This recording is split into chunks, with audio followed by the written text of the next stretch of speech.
naman sa'yo, hindi na pwedeng maulit to pang ilan, ha? Ginagawa naman namin lahat para intindihin ka kasi ayaw ka naming mawala. Mahal ka namin. Pero sana naman parehas na yung binibigay dito, Tol. Si Mama nagpapakahirap magtrabaho para lang may mabuhay tayo. Ako pa extra para lang makatulong, para magkaroon tayo ng kaunting pera. Ikaw, nasisira ka na. Sinisira mo ang buhay mo at ayaw namin yun dahil mahal ka namin.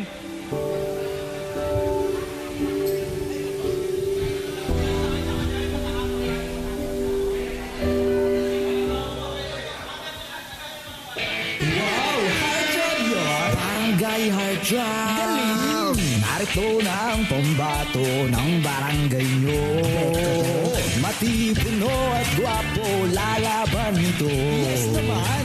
Kahit saan dadayo, ang galing ko. Ang Barangay Heart Drop. Barangay Heart Drop. Barangay Heart Drop. Barangay Heart Drop. Wow, Heart Drop yun. Barangay Heart Drop. Galing. Narito na ang pambato ng barangay. Palapakan natin ang pambato ng barangay Bulihan, si Franz Errol Galman. Good morning, bro. Yes, good morning! Forward tayo. Forward. Nasaan ang mga fans? Asan yung mga fans ng ating barangay Heart Drop? Suportahan naman natin. Suportahan naman natin yung kabarangay natin, mga nanay, tatay. Ayan. Yes! Opo. Bati ka naman sa mga followers mo, sa mga kabarangay mo. Hello po, binabati ko po yung family ko, yung friends, family De Leon, family Galman, family Tan. Yan, Ayan, tumutok sila ngayon! mahal ko po kayo. Share niyo po ang ating live for today! Tama.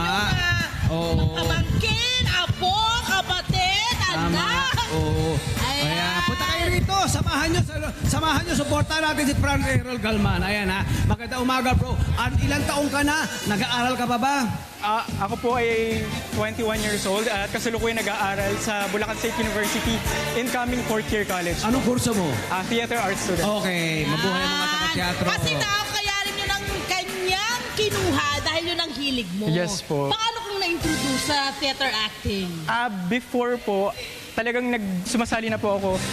Junior high school pa lang po ako, senior high school pa lang po ako. Oo. Sumasali na po ako sa mga Sino performance. nag-introduce sa'yo? Bakit ka nagkaroon ng interest doon? At sa theater arts po, yung mga friends ko po na mahilig din po sa theater. Sila po yung Mga nag-introduce sa akin. kaibigan mo! Yes po. Wow! Ayan, no? Ito ba, yung pagiging passionate mo sa arts, sa palagay mo, nakatutulong sa academics mo, sa pag-aaral? Laki, no? Opo, malaki po yung naitutulong. Sa anong paraan? Well, sa iba't ibang Inspired ka mag-aaral, yes, syempre, di super ba? inspired. Oo. Ano pa? Ito pa, pageants, di ba? Pati pageants, pinasok din niya, love, di ba? Ayan. Ano pa ang nakita mo sa pagpa-pageant at ito'y pinasok mo? Well, na-introduce po siya sa akin. Nung hunter ko, kinuha niya po ako para lumaban sa Ginoong Malolos. Yan, si Mami Jam. Hello po, Mami Jam. Yun. Okay. So, itong yung mga ang dami mong gusto ng mga ginagawa, paano mo binabalanse ang pag-aaral sa pagpa-pageant, sa Correct! pag-teatro? Medyo kailangan mong balansehin lahat. Tapos nagka-teatro ka pa. Opo, sobrang kailangan lang po talaga ng time management Okay, para doon. Sa ilang taon mo na? Ilang taon ka nang nagta-teatro? Ngayon po, Mga ilang taon ka nang nagta-teatro? Simula ng high school ka? May 5 years, 10 years ka ba? nung high school po ako, bali, sumasali lang po ako ng mga performance, sa mga Yeah. sayaw, sa mga acting. Pero yung pagiging actor po, simula nung first year college po ako. Ayun! At ano ang naituro sa'yo ng theater acting? At paano mo siya naya-apply sa pag-aaral mo, sa buhay mo, sa personalidad mo? Anong naitulong sa'yo ng theater acting? Well, malaking bagay yung pagiging theater actor po. Especially sa akin, sa mga pagsalik po ng pageant, mas confident po ako sa pagharap ng tao. Yun po, sa At ang pag-perform. alam namin, parang ito rin ang advokasya mo na parang gusto mong i-introduce dito sa barangay nyo yung theater Yes po, acting. yes po. Paano mo siya i-introduce sa mga kabarangay mo? Bilang isang student, bilang isang leader po ng aming barangay, isa po din po kasi yung SK Councilor, gusto ko po ipakilala yung theater sa kanila. Kaya gusto ko po magkaroon kami ng proyekto na bumuo ng theater organization para po maipakita ng mga kabataan ng aming barangay. Close up. Dapat mag-close up kayo. Anyways, eto na, may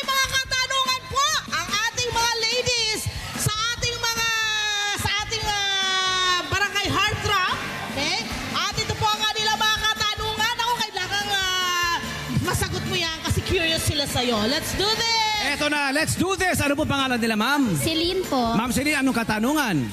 bilang ginoong Malolos Turismo, paano ka makakatulong na i-promote ang turismo sa Malolos? Gandang tanong. Ayun yung tanong, Okay bebe. po. Ayun. Go! Bilang Ayun. ginoong Malolos Turismo, paano ka nakakatulong na i-promote ang turismo sa Malolos? Ayan, Aba.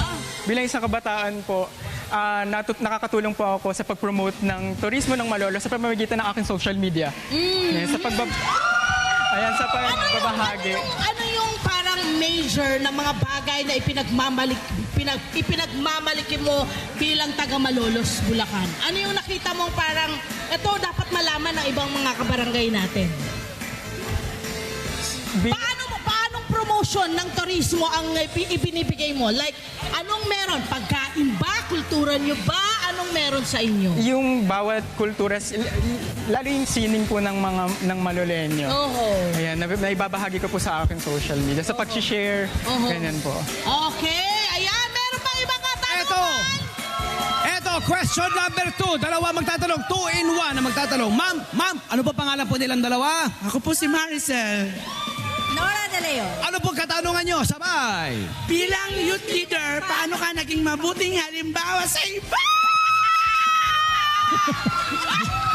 Gusto ko yung may pakilig si Mami habang sinasabi yung question.